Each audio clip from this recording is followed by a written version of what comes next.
嗨，我是暗夜，欢迎收看使者系列科普节目。喜欢的朋友记得订阅关注哦。探索宇宙亦或是寻找地外生命，最直接的方法是什么？如果有人问这个问题，那么很多人可能会回答是造出光速飞船。光速是宇宙中的最快速度，它在真空中传播的速度为每秒钟30万千米。而就人类目前任何一个具有代表性的高科技飞行器而言，想要达到光速的5%都是不可能的。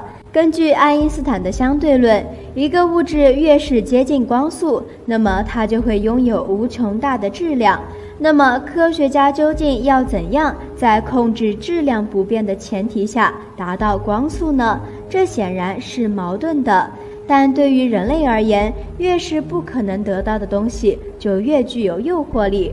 光速对于人类的影响也是如此。即使人类知道想要实现光速飞行是一件非常困难的事情，但是科学家们也不会放弃。那么，假设在未来的某一天，人类真的造出了光速飞船，这艘飞船可以在宇宙中顺利飞行吗？这个问题或许会比造出一架光速飞船还要困难。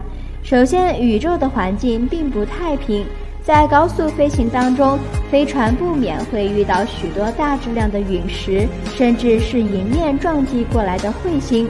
那么，人类要如何保证飞船在飞行过程中不会撞上障碍物呢？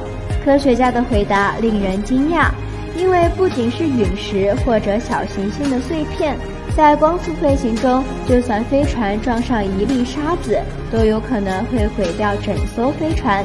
首先，速度是相对的，在宇宙中，一艘飞船在以光速飞行的同时，如果撞上一粒沙子，那么也就相当于这颗沙子也在以光速飞行。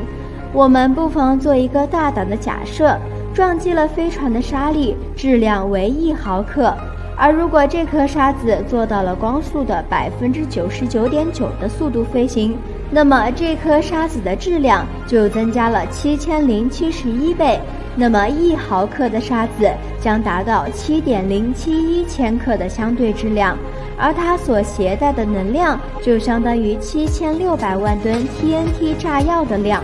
这个数字比起人类在历史上测试过的威力最大的氢弹赫鲁晓夫炸弹的当量还要多，5800万吨的赫鲁晓夫炸弹也仅是这颗沙子的76%而已。可想而知，如果这艘飞船和沙子撞击后，会发生怎样可怕的事情。好了，本期的节目就到这里，喜欢我们节目的伙伴，记得订阅关注哦。